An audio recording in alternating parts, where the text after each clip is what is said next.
नमस्कार। ताज़ा अपडेट के साथ मैं हूं आपके साथ अशोक वर्मा। आप देख रहे हैं टीवी 20 न्यूज़। अपने अपने क्षेत्र की खबरें देखने के लिए बने रहिए मेरे साथ। अब शुरुआत करते हैं खबरों का सिलसिला। समाजवादी पार्टी के नेता, मुख्य सचेतक व सांसद आजमगढ़ धर्मेंद्र यादव ने आज सदन में कहा कि जब मंडल आयोग की सिफारिश लागू की गई थी, तब सामाजिक और शैक्षणिक पिछड़ेपन को आधार बनाया गया था।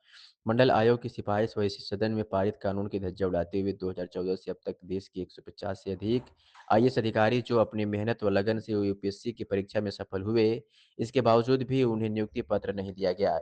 1993 में मंडल आयोग की सिफारिश लागू होने के बाद डीओपीटी कार्यालय से जो ज्ञापन जारी किया गया, उसमें कहा गया कि चयनित अभ्यर्थी के माता-पिता की आय व कृषि आय को क्रीमी लेयर की श्रेणी में नहीं रखा जाएगा, परंतु इन दोनों आय को जोड़ने से 2014 से अब तक 150 से अधिक अभ्यर्थी सड़कों पर घूम रहे हैं। मद्रास उच्च न्यायालय, दिल्ली उच्च न्यायालय व केरल उच्च न्यायालय सहित तमाम फैसलों के बावजूद सामाजिक न्याय, अधिकारिता मंत्रालय व कानून मंत्रालय की सिफारिश के बाद डीओपीटी मंत्रालय स्वीकार नहीं कर रहा है। सदन में पारित किए गए कानून को तानाशाही तरीके से लागू नहीं किया जा रहा है। वसंत कुमार नाम का एक अभ्यर्थी रक्षा मंत्रालय के ऑडिट सेवा में 2023 की आईएएस की परीक्षा में जिस आय प्रमाण पत्र के आधार पर 47वें रैंक पाकर सफल हुआ, उसी के आधार पर उस जैसे सैकड़ों उत्तीर्ण अभ्यर्थी सड़कों पर घूम रहे हैं। हम आपके माध्यम से सरकार से मांग करते हैं कि देश की सबसे बड़ी पंचायत में पारित कानून को लागू करके ऐसे लोगों से साथ अतिशीघ्र न्याय किया जाए।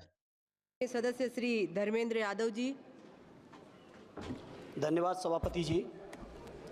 सभापति आपके माध्यम से मंडल आयोग की सिफारिश के बारे में चर्चा करना चाहता हूं। मंडल आयोग की सिफारिश जिस समय लागू हुई थी, वो सामाजिक और शैक्षणिक पिछड़ेपन को आधार बनाकर न केवल मंडल आयोग सिफारिश लागू हुई, बल्कि उन्होंने पिछड़ों के लिए बहुत सारी संस्तुतियां दी।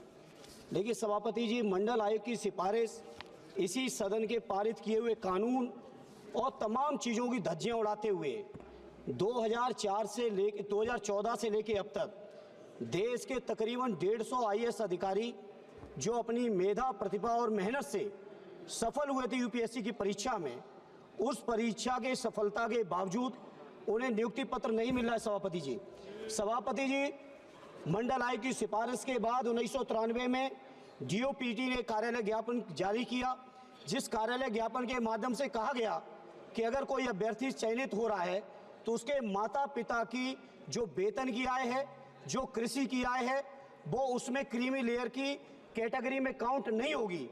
लेकिन सभापति जी, 1914 से लेके आज तक लगातार शैक्षणिक आय, लगातार ये वेतन की आय, कृषि की आय को जोड़ के 150 से ज़्यादा हमारे अभ्यर्थी जो चयनित हैं वो सड़कों पे घूम रहे हैं।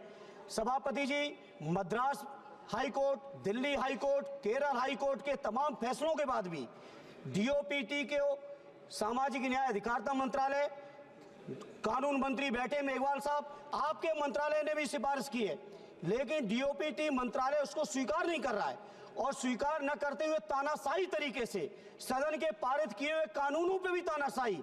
सभापति जी, आश्चर्य आपको इस बात का होगा, एक वसंत कुमार नाम का अभ्यर्थी जो रक्षा मंत्रालय की ऑडिट सर्विस में सेलेक्ट हुआ, उसी प्रमाण पत्र, आय प्रमाण पत्र के आधार पर 2023 की परीक्षा में 47वीं रैंक पाकर आईएएस की परीक्षा टॉप कर रहा था। ऐसे भी परीक्षार्थी आज सड़कों पे घूम रहे हैं। सभापति जी, इसे सभापति जी, मेरी आपके माध्यम से सरकार से प्रार्थना है कि देश की संसद की जो सर्वोच्चता है, देश के संविधान पे भी 2 दिन तक लंबे बखान किए भाजपा की ओर से, उन तमाम चीजों को नंदाज करके जो हमारे नौजवानों के साथ शोषण हो रहा है, अन्याय हो रहा है।